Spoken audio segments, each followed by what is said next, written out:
घोटाले ऐसे कि सुनकर घूम जाएगा दिमाग। नए घोटालों से उड़ गए अफसरों के होश। राज्यों में लगा बड़े बड़े घोटालों का अंबार। किसकी लापरवाही से बढ़ रही घोटालों की संख्या। आज ये घोटाला, कल वो घोटाला। रोज किसी न किसी घोटाले के बारे में आप सभी लोग सुनते होंगे, लेकिन आज आपको घोटाले के वो फहरिस्त दिखाएंगे जिसको देखकर और सुनकर आपके पैरों के नीचे से जमीन खिसक जाएगी। एक दो नहीं, सैकड़ों ऐसे घोटाले हैं जो लाइमलाइट से तो दूर रहे, लेकिन करोड़ों का माल भ्रष्टाचारी डकार गए। तो चलिए बिना देरी किए शुरुआत करते हैं घोटालों की लिस्ट की और बताते हैं पूरी कुंडली। सबसे पहले घोटाले की बात करते हैं जो तकरीबन 4 करोड़ का है। इस घोटाले के तार जुड़े हैं मध्य प्रदेश के छतरपुर से, क्योंकि ये घोटाला एमपी में किसान माफी योजना से जुड़ा हुआ है। दरअसल छतरपुर जिले के सहकारी बैंक की ईशान नगर शाखा में किसान माफी योजना के नाम पर 3,74,85,000 रुपए फर्जी तरीके से निकालने का मामला सामने आया है।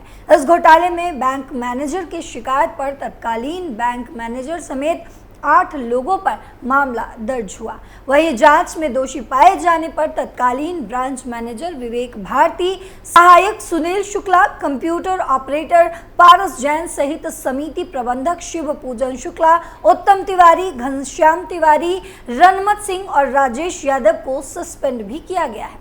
बैंक प्रशासक करुणेंद्र प्रताप सिंह के निर्देश पर ईशानगर ब्रांच के वर्तमान प्रबंधक सुरेश कुमार रावत रिपोर्ट दर्ज कराई थी। आवेदन के साथ ही प्रस्तुत किए गए साक्ष्यों के आधार पर ईशानगर थाने में आरोपियों के खिलाफ धोखाधड़ी समेत कई धाराओं में मामला दर्ज किया गया है। जिला सहकारी केंद्रीय बैंक शाखा ईशानगर के तहत आने वाली सहकारी समिति ईशानगर, सलैया, बंधी कला, गहरवार, रनगुआ में सीएम किसान ब्याज माफी योजना में धांधली की बात सामने आई है।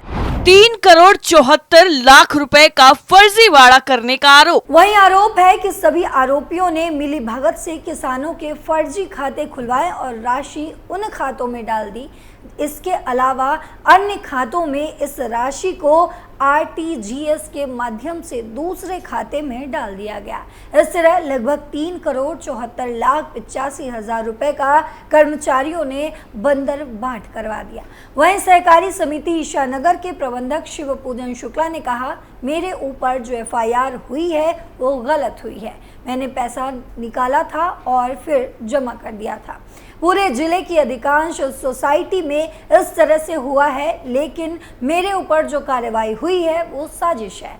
वहीं इस मामले में छतरपुर एसपी अगम जैन ने कहा है, एक जांच प्रतिवेदन ईशानगर में जिला सहकारी बैंक के माध्यम से प्राप्त हुआ है, जिसमें गबन का मामला है। उसी आधार पर 8 लोगों पर एफआईआर दर्ज कर अग्रिम कार्रवाई की जा रही है। अब आपको एक ऐसे जालसाजी और फर्जीवाड़े के बारे में बताते हैं जहां पर ईडी को बहुत बहुमूल्य हीरे मिले हैं। जी हाँ, सुनकर चौंक गए ना आप, लेकिन ये कोई कहानी नहीं है, ये हकीकत है उत्तर प्रदेश की राजधानी लखनऊ की। कई घोटालों में पूर्व आईएएस मोहिंदर का नाम शामिल। पूर्व आईएएस के घर से मिले करोड़ों के हीरे। यूपी की राजधानी लखनऊ में नोएडा की हेसिंडा प्रोजेक्ट प्राइवेट लिमिटेड कंपनी के निदेशकों और उनके सहयोगियों के 12 ठिकानों पर ईडी ने छापेमारी की है। इस छापेमारी में ईडी को 12 करोड़ रुपए के हीरे, 7 करोड़ के सोने के जेवर और 1 करोड़ की नकदी मिली है। इसमें 7 करोड़ के हीरे सिर्फ यूपी के पूर्व आईएएस सरदार मोहिंदर सिंह के चंडीगढ़ स्थित आवास से मिले हैं। पूर्व आईएएस मोहिंदर सिंह मायावती के कार्यकाल में नोएडा और ग्रेटर नोएडा अथॉरिटी के चेयरमैन और प्रमुख सचिव आवास एवं शहरी नियोजन जैसे महत्वपूर्ण पदों पर तैनात रहे हैं। यूपी के चर्चित स्मारक घोटाले में भी उन पर उंगली उठ चुकी है। इन छापों में तमाम संदिग्ध दस्तावेज और प्रॉपर्टी के पेपर बरामद हुए हैं। इन पर आरोप है कि नोएडा अथॉरिटी के सीईओ रहते हुए कई बड़े बिल्डर को फायदा पहुंचाया गया है। ईडी सूत्रों के मुताबिक कंपनी से जुड़े मेरठ के व्यवसायी आदित्य गुप्ता के आवास से 5 करोड़ के हीरे, ज्वेलरी, महत्वपूर्ण दस्तावेज बरामद किए गए हैं। छापे के दौरान 6 बैंक लॉकरों के बारे में भी जानकारी मिली है, जिन्हें सील कर दिया गया है। लग्जरी फ्लैट के नाम पर निवेशकों के साथ जालसाजी के मामले की भी जांच कर रही है ईडी। और वहीं ईडी ने मेरठ, दिल्ली, चंडीगढ़ और गोवा में कंपनी से जुड़े 12 लोगों के साथ और ठिकानों पर छापेमारी की है। छापे के दौरान मिले दस्तावेज, कंप्यूटर्स की हार्ड डिस्क और मोबाइलों को भी कब्जे में लेकर ईडी ने उनकी पड़ताल शुरू कर दी है। विजिलेंस उन्हें तलाश कर रही है। खबर मिली थी कि वे ऑस्ट्रेलिया फरार हो गए थे। मायावती के शासनकाल में 1400 करोड़ रुपए के स्मार्ट सड़क घोटाले में उनका नाम आने के बाद योगी आदित्यनाथ सरकार ने इस मामले में जांच का आदेश दिया था। अब एक ऐसे घोटाले के बारे में आपको बताते हैं जो उस जगह हुआ जहां पर लोग अपने जीवन की जमा पूंजी रखते हैं। जी हाँ, बैंक में घोटाले से हड़कंप मचा हुआ है। स्टेट बैंक घोटाले में सीबीआई की एंट्री, 5 करोड़ के घोटाले में कोर्ट का आदेश। इलाहाबाद हाई कोर्ट की लखनऊ खंडपीठ ने प्रतापगढ़ में स्टेट बैंक की लीलापुर शाखा में हुए 5 करोड़ के घोटाले की जांच सीबीआई को सौंप दी है। अब तक इस मामले की जांच स्थानीय पुलिस कर रही थी। पीड़ित ग्राहकों ने पुलिस की जांच से असंतुष्टि जाहिर करते हुए याचिका दायर कर सीबीआई जांच की मांग की थी। ये फैसला जस्टिस विवेक चौधरी और जस्टिस ओम प्रकाश शुक्ला की पीठ ने मिथिलेश कुमार तिवारी और अन्य की याचिका पर पारित किया। बैंक के तत्कालीन अधिकारियों पर यह आरोप है कि उन्होंने बाहरी लोगों से मिलकर कई ग्राहकों की एफडी को बंधक बनाते हुए 4 करोड़ 98,30,000 रुपए के ऋण दिए, यानी कि कर्ज दिया, जिसका ग्राहकों को पता भी नहीं चला। मामले में तत्कालीन शाखा प्रबंधक जयनाथ सरोज को मुख्य अभियुक्त बनाया गया है। सुनवाई के दौरान कोर्ट ने यह भी पाया कि रिजर्व बैंक ऑफ इंडिया के 1 जुलाई 2016 के दिशा निर्देशों के तहत 3 करोड़ से 25 करोड़ रुपए के पब्लिक सेक्टर बैंकों के फ्रॉड मामलों में सीबीआई को केस दर्ज करना चाहिए। इलाहाबाद हाई कोर्ट ने पीएसी कांस्टेबल के मुरादाबाद से आजमगढ़ तबादले के खिलाफ एडीजी पीएसी मुख्यालय लखनऊ को याचिका के लंबित प्रत्यावेदन को तय करने का निर्देश दिया है। यह आदेश न्यायमूर्ति जे मुनीर ने अवनीश सिद्धू की याचिका को निस्तारित करते हुए दिया है। याचिका पर अधिवक्ता प्रशांत मिश्रा ने बहस भी की। इनका कहना था कि 1 फरवरी 2024 को याचिका पर वरिष्ठ अधिकारी से दुर्व्यवहार करने और स्वयं को गोली मार लेने की धमकी देने का आरोप लगाया गया। उत्तराखंड में एक और घोटाला। देहरादून में होर्डिंग और यूनिपोल को लेकर सामने आ रहे घोटाले के एक बार फिर नगर निगम की कार्य प्रणाली पर सवाल खड़े कर दिए गए हैं। करीब 10 लाख तक होर्डिंग को लेकर गड़बड़ियां होती रही और निगम मुख्य दर्शक बनी रहे। करीब 2 महापौर के कार्यकाल और कई नगर आयुक्त बदलने के बावजूद निगम ये ढर्रा नहीं बदल सका। अब सवाल ये है कि सालों तक होती रही गड़बड़ी में निगम के किन कार्मिकों की मिलीभगत रही होगी। किसकी लापरवाही से हुआ देहरादून में घोटाला?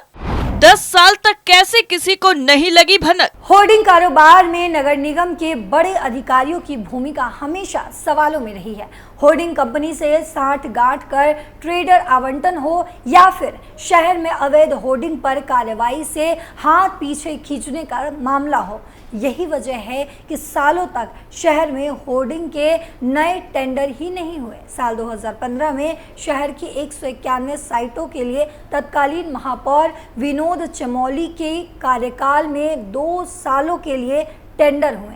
तब ये टेंडर पहले से ही दून शहर में होर्डिंग का जिम्मा संभाल रही थी। दिल्ली की कंपनी 24/7 को दिया गया। इसके तुरंत बाद ही ये टेंडर विवादों में आ गया। सिंडिकेट बनाकर टेंडर उठाने के आरोप लगे और एक कंपनी हाई कोर्ट चली गई। तब टेंडर निरस्त कर नए टेंडर कराने की बात चल रही थी कि 24/7 भी हाई कोर्ट पहुंच गई और हाई कोर्ट ने साल 2015 में शहर में नए टेंडर पर रोक लगा दी थी। उसके बाद शहर में नए टेंडर नहीं हुए क्योंकि इसकी सुनवाई हाई कोर्ट में लंबित थी। दरअसल पूर्व में निगम ने टेंडर में केवल 4 ही कंपनियों को शामिल किया। दूसरी कंपनियों ने आवेदनों को खारिज कर दिया।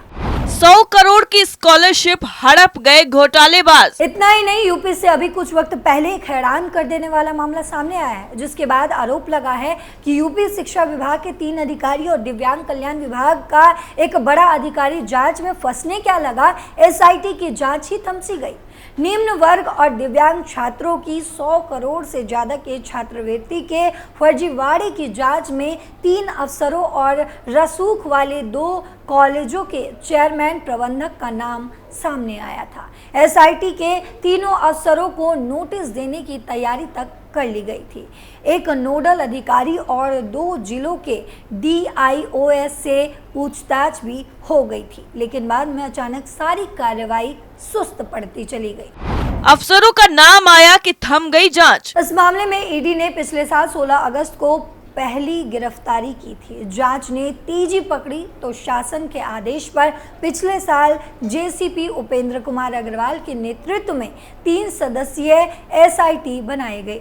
जांच से जुड़े एक अधिकारी के मुताबिक लखनऊ और फर्रुखाबाद कॉलेजों के 2 कॉलेजों के नाम पर छात्रवृत्ति का लेन देन खंगालते समय कई तरह के पोल खुल गए। इसमें ही पहली बार सामने आया कि इस खेल में सरकारी अफसर भी शामिल है। तय हुआ कि इन्हें भी पूछताछ के लिए बुलाया जाएगा। इस बीच ही विवेचकों ने दिव्यांग छात्रवृत्ति देने वाले विभाग के नोडल अधिकारी और 2 जिलों के DIOS से फोन पर कई जानकारियां मांग ली। ये कदम उठते ही लोगों ने जुगाड़ लगाना शुरू कर दिया। इससे इनको नोटिस ही नहीं भेजा गया, अब जांच तक थम गई है। सूत्रों का कहना है कि जेसीपी उपेंद्र कुमार बीमारी की वजह से छुट्टी पर चले गए। नए जेसीपी तो तैनात हुए, लेकिन भ्रष्टाचार की बड़ी जांच थमसी गई। क्या था पूरा मामला? पिछले साल 30 मार्च को हजरतगंज कोतवाली में 10 कॉलेजों के 18 लोगों पर FIR हुई थी।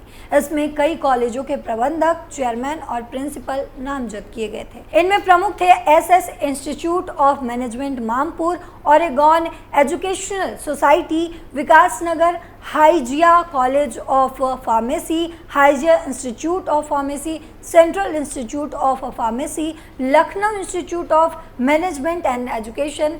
SIT गठित की गई। तत्कालीन जेसीपी कानून व्यवस्था उपेंद्र कुमार अग्रवाल ने सख्ती की तो एक-एक कर कई चेयरमैन, प्रिंसिपल को नोटिस देकर बुलाया गया। टीम ने कई साक्ष्य जुटाए, जिसके बाद 22 लोग जेल गए। हाइजिया ग्रुप की क्या है भूमिका? जांच में सामने आया है कि सबसे बड़ा खेल हाइजिया ग्रुप ने किया है। अहम भूमिका हाइजिया ग्रुप के इजहार जाफरी, अली अब्बास जाफरी और कर्मचारी रवि प्रकाश गुप्ता की थी।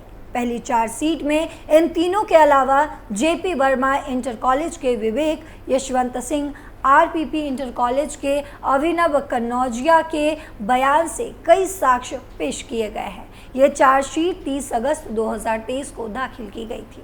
दूसरी चार्जशीट में हाजिया कॉलेज के इशरत जाफरी, हरदोई के जीविका कॉलेज ऑफ फार्मेसी के सचिव राम गोपाल, फर्रुखाबाद के doctor Om Prakash group of institution के चेयरमैन शिवम गुप्ता और हरदोई के ज्ञानवती इंटर कॉलेज के प्रबंधक सुधीर कुमार का नाम भी शामिल था। ये कुछ ऐसे घोटाले थे जिनको लेकर ज़्यादा लामलाइट तो देखने को नहीं मिली है, लेकिन ये काफ़ी ज़्यादा गंभीर मामला है। अब देखना होगा कि इन मामलों में क्या कुछ एक्शन होता है। टर्निंग पॉइंट में फिलहाल के लिए इतना ही। बाकी देश दुनिया की खबरों के लिए देखते रहिए कैपिटल TV। नमस्कार।